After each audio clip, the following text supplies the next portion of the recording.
Hi YouTube with it's rattrap 25, and you know it's the right time for a Transformers Prime update video on the latest episode of Transformers Prime Crossfire. And I have to say, this episode is, oh my god, the darkest episode you could ever see.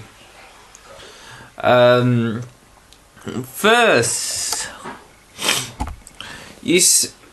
let's start off with first things first. I don't know where to begin with this. Okay, first thing I can suggest is that all through this episode there's trails of deceit and backstabbing from all the Decepticons, except for two that are mainly Megatron's lapdogs. That's Dreadwing and Soundwave. You do not see Soundwave at all. You see a bit of Soundwave, but that's about 5 minutes.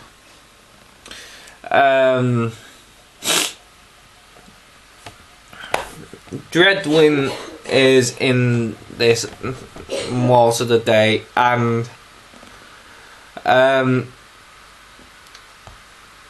you find out Starscream is reduced to looking for scraps of energon in any old abandoned Decepticon mines that the Decepticons have have been digging for in the past.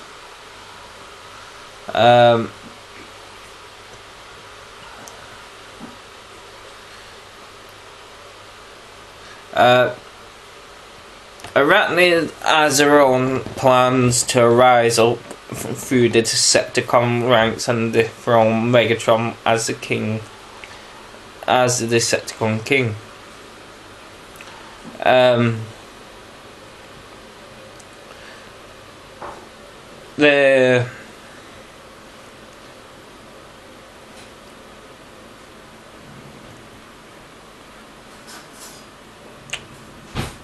So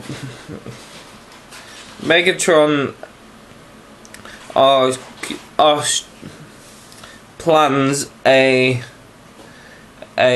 execution of Arachnid, and that's by Dreadwing and Breakdown. But Arachnid is playing on Breakdown's weak points, and she gets him away from Dreadwing, and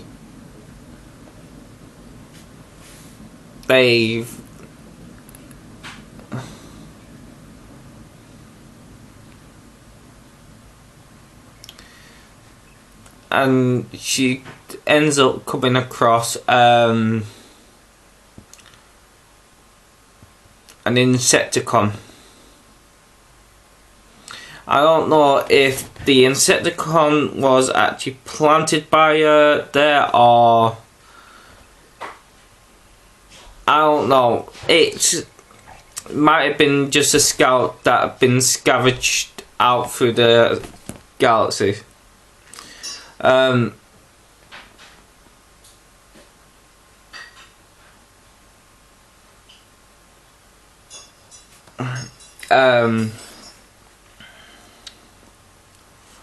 But Starscream comes across the Insecticon, and Arachnid has this kind of like mental power. She's evil down. You start to see more of Arachnid's true colours, and she's evil to the core. I mean, as evil as they come, as a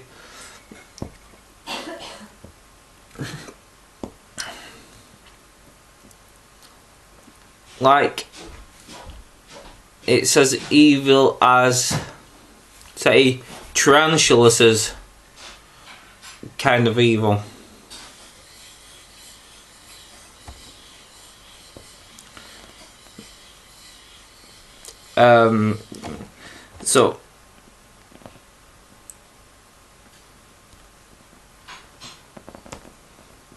So yeah, I think we're going to get a great character out that like I enjoyed her character in the first season, and I said before, she's one of my favourite villains that I've seen up to yet. And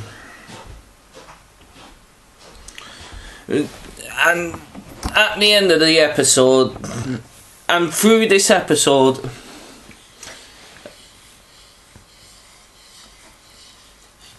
we see why Megatron is a big badass and something to be feared about. And it goes back to Origins Megatron, IDW Origins Megatron, where he was a gladiator in the pits of Chaos, and that was referred to in the last 3 episodes of Transformers Prime Season 1.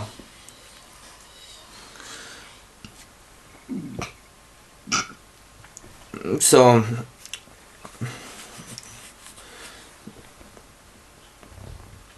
yeah, we're getting loads and loads of different continuities of Transformers coming into this one series, and I think they are putting the best bits of every Transformers into this show. You see this brutal gladiatorial ring fight kind of thing between Megatron and the Insecticon, which was planned by Starscream. Well, the idea was given to Starscream, but it was planned by Arachnid. Arachnid decides to do a double cross on Starscream, stabs him in the back.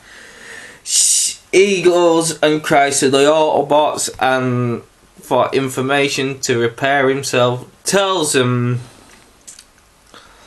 about him losing his T-Cod, and he's sorry for what he's done to be Bumblebee and the Autobots, but you never know.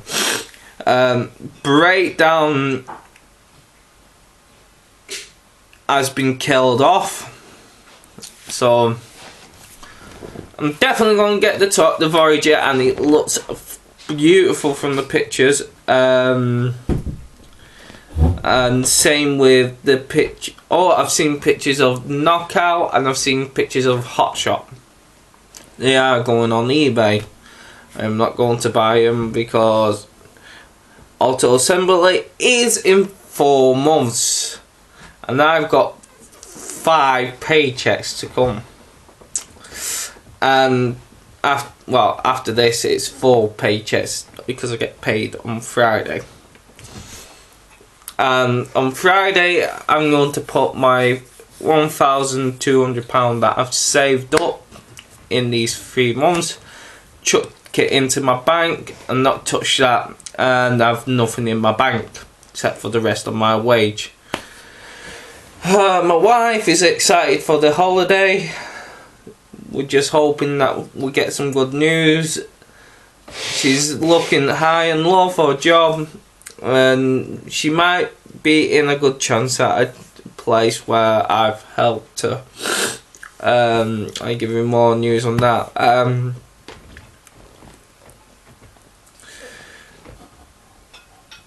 Yeah, other than that, yeah, the episode is so beautiful. The mech steals the parts they destroyed breakdown.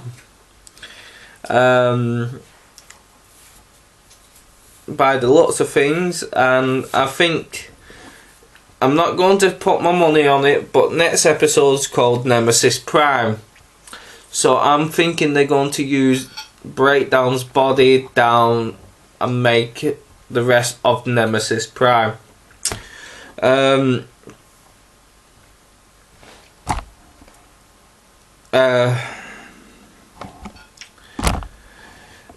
Dreadwing comes in to save the day when Megatron tells him not to, and Megatron defeats the Insecticon in the most brutal way ever by decapitating its head, ripping its arms off, and blowing it to pieces, literally with his own hand, ripping it to pieces with his own hands. And it is so graphic how it's done. And it actually shows you in the episode.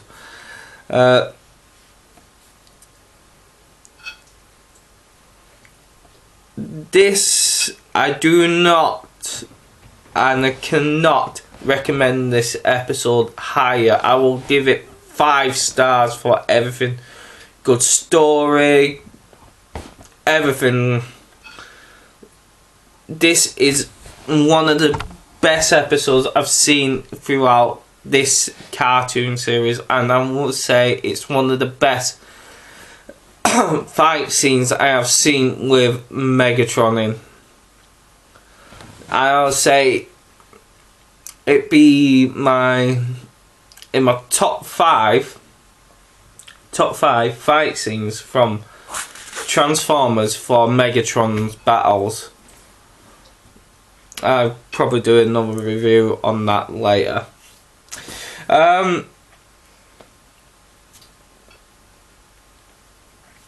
So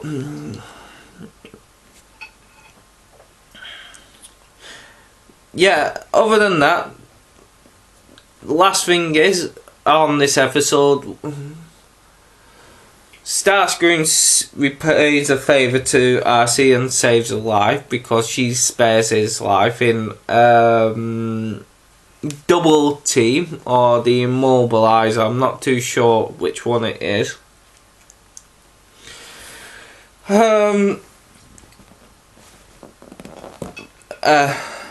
And Arachnid escapes underground, and she finds out that the Insecticon has laid loads of like Energon pods, or I mean Insecticon pods, so there will be more Insecticons, and she will have her own army to dethrone Megatron. So yeah, this does look like a gruesome cartoon, and I do like it. I do like this, the way it's going for, and it has been confirmed they are doing 3 seasons of this cartoon. 3 seasons. It has been confirmed. 3 seasons. All 26 to 28 episodes long, like they did with season 1. On the other note, there's not much going on. I've seen pictures of the Arachnid toy or Deluxe. I do like it, and when it does come available, I'm going to be straight on to my internet and buying that. Same with Voyager Dreadwing, and they cancelled the line for Skyquake. Also, they're making a repaint of Wheeljack, and I think it's going to be called Dead End this time. So I'm not too sure. I will find out for you next week. So everything else, this is rattrap25 signing out. Have a good day and happy Easter, and I will see you next week. Happy Easter.